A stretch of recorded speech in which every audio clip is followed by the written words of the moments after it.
আসসালামু আলাইকুম। ইজেট ইউটিউব চ্যানেলের পক্ষ থেকে আমি মোহাম্মদ মুরাদ হোসেন সবাইকে স্বাগতম জানাচ্ছি। KVM based BPS solution using CentOS 7 এই টিউটোরিয়াল সিরিজের প্রথম পার্টে আমরা শিখব কিভাবে আমরা আমাদের CentOS 7 আমরা রিমোট ডেস্কটপকে এনাবল করতে পারি। চলুন শুরু করি। তার জন্য প্রথমে আমি করব সেটা হচ্ছে আমার সার্ভারে আমি লগইন করে নিব। আমরা পুটি অন করব।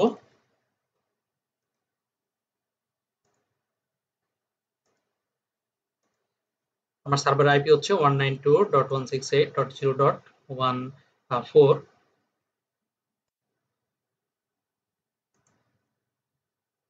ইউজার নেম রুট, পাসওয়ার্ড দিচ্ছি।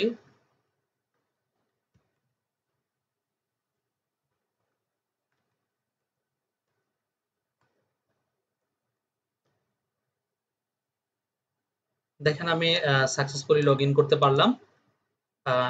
একটু আগে আমার রং পাসওয়ার্ড দেওয়ার কারণে আমার পাসওয়ার্ডটা একটা লগইন অ্যাটেম্পট শো করতেছে, একটা ফেইল লগইন আসছে। আচ্ছা, তাহলে আমরা যেহেতু আমরা রিমোট ডেস্কটপ এনাবল করব, তো চেক করে নেই আমরা আমাদের সার্ভার লগইন করতে পারতেছি কিনা রিমোটলি। প্রথমে চেক করে নিচ্ছি। আমি যদি 4 আইপি দেই, দেখেন আমি কিন্তু ইনিশিয়েটিং রিমোট কানেকশন সে এস্টাবলিশ হবে না, কারণ এখন পর্যন্ত কিন্তু আমি রিমোট ডেস্কটপ সার্ভিসটা আমি অ্যালাউ করি নাই।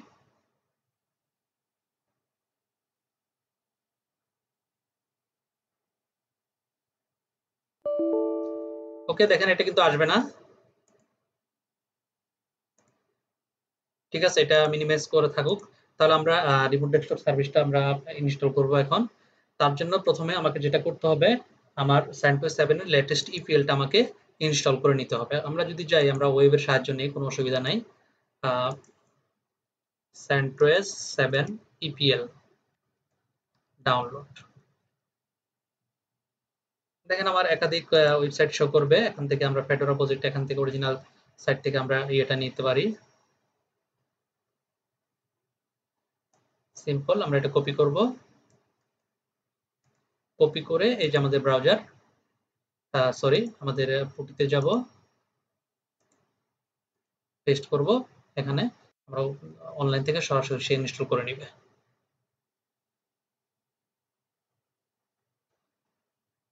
ওয়াই প্রেস করব। দেখেন আমার প্যাকেজটা ইনস্টল হয়ে গেছে। এখন আমি রিমোট ডেস্কটপ সার্ভিসের জন্য XRDP প্যাকেজটা আমি ইনস্টল করব। Yum y install XRDP।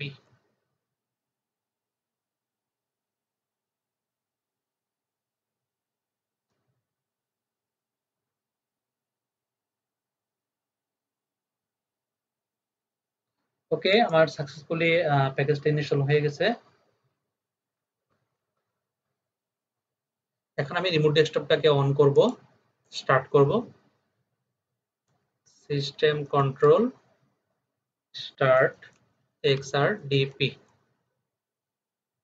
সার্ভিসটা আমার এই মুহূর্তে অন অবস্থায় আছে। আমরা যদি চেক করতে চাই স্ট্যাটাস, দেখেন এই অবস্থায় অন করা আছে। আমরা জানি আমার রিমোট ডেস্কটপ সার্ভিসটা ডিফল্ট আপনার 3389 পোর্ট সে ইউজ করে। আমরা দেখি এখন বর্তমানে কোন অবস্থায় আছে। আমরা যদি টাইপ করি নেট স্টার্ট,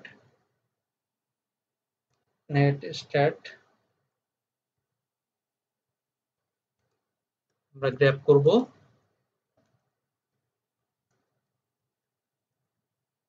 দেখেন সে এই যে 3389 রিমোট ডেস্কটপ ডেমন। ওকে, আচ্ছা। এরপর আমার এই কম্পিউটার যখন অন হবে, আমার তখন বাই ডিফল্ট যাতে রিমোট ডেস্কটপ সার্ভিসটা অন থাকে, তার জন্য আমরা এটাকে এনাবল করব।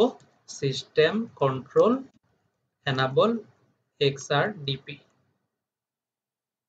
আচ্ছা, তারপর আমি এখনো যেহেতু CSF ফায়ারওয়াল নিয়ে কাজ করি নাই, আমরা নেক্সট পার্টে আমরা ওয়েবইন ইনস্টল করার পর আমরা CSF ফায়ারওয়াল নিয়ে কাজ করব।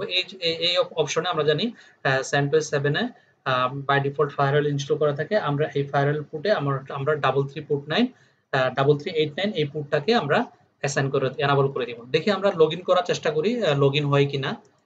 যদি না হয় আমরা 3389 পোর্টটাকে অ্যালাউ করে দেব। যেহেতু আমরা সেম সিরিজের আইপিতে আছি, আশা করি হওয়ার কথা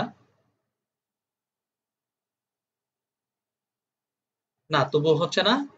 আমরা এখন আমরা ফায়ারওয়াল অ্যালাউ করি। ফায়ারওয়াল ওয়াল ফায়ারওয়াল সিএমডি পার্মানেন্ট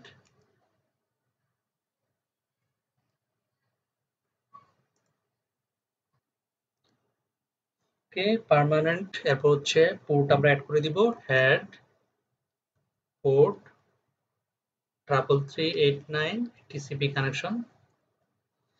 দেখেন আমার সাকসেস হয়ে গেছে। এরপর হচ্ছে আমি সার্ভিসটাকে রিলোড করব।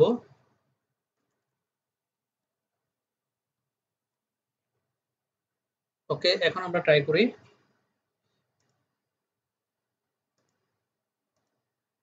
দেখেন আমাদের কিন্তু কানেকশনটা চলে আসছে। আমরা ডন্ট টাস্ক এগেইন দিব, ইয়েস দিব, দিয়ে আমরা ইউজার নেম দিব,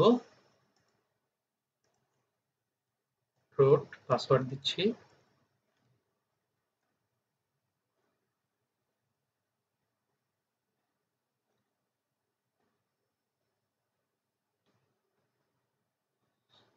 গ্রেট। দেখেন আমার CentOS7 এর আমার ইয়ে চলে আসছে, ডেস্কটপটা চলে আসছে। অর্থাৎ আমরা সাকসেসফুলি আমরা CentOS7 এ কিভাবে রিমোট ডেস্কটপ এনাবল করতে হয় এটা আমরা শিখলাম। এটা হচ্ছে আমাদের সার্ভার। আমরা চাইলে আমরা কোনো কিছু ব্রাউজ করতে পারি ইন্টারনেটে যদি চাই। এখানে ফায়ারফক্স ব্রাউজার আছে। আমি আমার ইউটিউব চ্যানেলটাই লিখি, আমরা youtube.com এ যাই।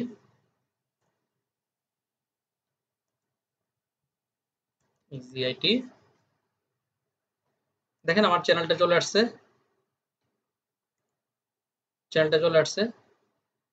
অর্থাৎ আমরা সাকসেসফুলি আমরা কিভাবে CentOS7 এ আমরা রিমোট ডেস্কটপ এনাবল করতে পারি সেটা আমরা শিখলাম, এবং কিভাবে আমরা রিমোট ডেস্কটপে আমরা লগইন করতে পারি সেটাও আমরা শিখলাম। আশা করি টিউটোরিয়ালটি আপনাদের ভালো লেগেছে। আপনারা অবশ্যই সাবস্ক্রাইব করবেন এবং লাইক কমেন্ট শেয়ার করে পাশে থাকবেন। নেক্সট টিউটোরিয়ালে আমরা শিখব কিভাবে আমরা CentOS7 এ আমরা ওয়েব ইনস্টল করতে পারি। ধন্যবাদ সবাইকে।